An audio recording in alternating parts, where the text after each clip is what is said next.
देखिए, सनातन धर्म के अनुसार 4 वर्ण हैं, लेकिन कोई छोटा कोई बड़ा नहीं है। सब भगवान के अंग हैं और सबको एक ही तरह के प्राप्तियां, माने एक ही तरह के फल प्राप्त हैं। तो फिर आपको ये कहना चाहिए ना, तो फिर आपको ये कहना चाहिए कि यादव समाज के लोग भी, जाटव समाज के लोग भी भागवत कथा बांट सकते हैं, उनको बांटने का अधिकार है। वो सकाम अनुष्ठान भी कर सकते हैं, क्यों नहीं कर सकते हैं? इसलिए नहीं कर सकते क्योंकि शास्त्र में उस तरह का उनके लिए आदेश नहीं है।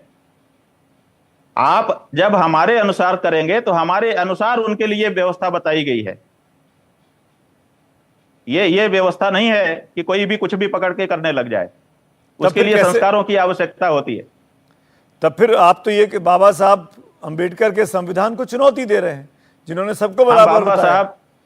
बाबा साहब के संविधान को चुनौती नहीं दे रहे हैं। आपको पता होना चाहिए कि बाबा साहब के संविधान के आधार पर ही इस देश में हम सनातन धर्म का पालन कर रहे हैं। क्योंकि उन्होंने आर्टिकल 25, 26, 27, 28, 29 में हमको छूट दी है, इसीलिए हम कर रहे हैं। बाबा साहब के संविधान के विरुद्ध नहीं कर रहे हैं। बाबा साहब का संविधान कहता है कि हिंदू, मुस्लिम, सिख, ईसाई आपस में सब भाई भाई, सबको अपने धर्म का, अपने काम का प्रचार प्रसार करने का इजाजत है, सब बराबरी के लोग हैं। ये जो पंक्ति आप पढ़ रहे हैं, ये किस अनुच्छेद में है? अनुच्छेद की बात नहीं कर रहा हूँ, उसकी मूल भाव की बात कर रहा हूँ मैं।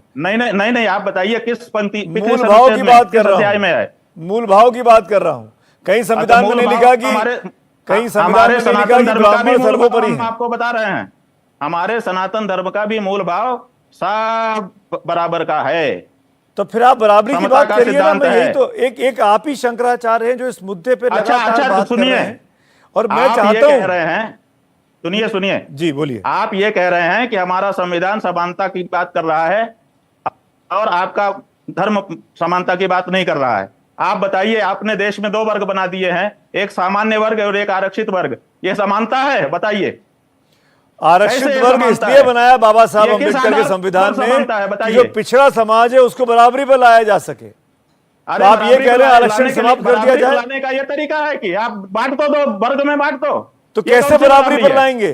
जब आप मानेंगे ही नहीं, अब संविधान को और मनुस्मृति को बड़ा मानेंगे तो कैसे होगा? बराबरी पर लाइए, बिना बांटे बराबरी पर लाइए। कैसे? कर दीजिए। जब आप वर्ण व्यवस्था को फॉलो करने की बात कहेंगे, आप जाटवों को, यादवों को राम कथा बांटने नहीं देंगे, तो कैसे होगा? कह रहे हैं, ये आपका संविधान कह रहा है, हम नहीं कह रहे हैं। नहीं, संविधान नहीं कह रहा है, संविधान नहीं कह रहा है, राजनेता कह रहे हैं, संविधान नहीं कह रहा है। संविधान कह भी रहा है और कर भी रहा है।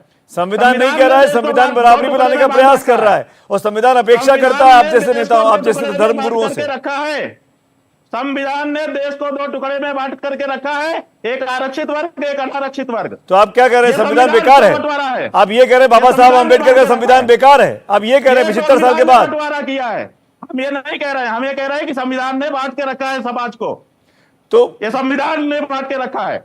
तो कैसे? आज जो ये यादव और ब्राह्मण का इतना बड़ा माहौल बना हुआ है, ये उसी बंटवारे के कारण बना हुआ है। ये संविधान ने बांट के रखा है। हम बिल्कुल जिम्मेदारी से कह रहे हैं, ये बंटवारा है, समाज को 2 टुकड़े में बांट रहे हो आप, ये गलत है। हम ऐसा नहीं करते हैं। हमारा धर्म सब में परमात्मा को देखता है और सबको सम्मान देता है। हिंदू धर्म में तो यादव भी आते हैं, ब्राह्मण भी आते हैं, क्षत्रिय भी आते हैं, सब आते हैं। मना कर रहे हैं कि नहीं? हम सब भगवान राम को पूछते हैं, सब कृष्ण को पूछते हैं, सब शिव को पूछते हैं। बिल्कुल सही है ना? यही तो बात है, यही तो हिंदू धर्म की खूबसूरती है।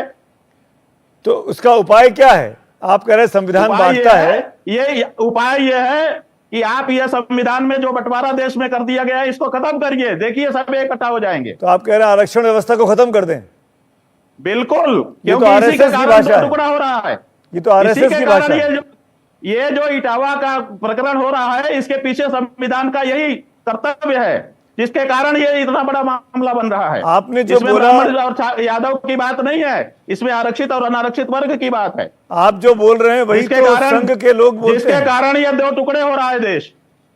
जो आप जो बोल रहे हैं, भेदभाव कर रहा है संविधान, भेदभाव कर रहा है। आप जो बोलते हैं वही आरोप तो संघ के नेताओं पे लगता है। आप जिस पे लगना हो लगे, तो आप अपने धर्म की बात बोल रहे हैं। आपको लगता है आरएसएस जो मांग करती है आरक्षण व्यवस्था खत्म करने की, वो ठीक मांग है? हम जब बोलते हैं तो धर्म के अनुसार बोलते हैं, किसी के चेहरा देख के नहीं बोलते कि कौन संघ है और कौन बेसंघ है।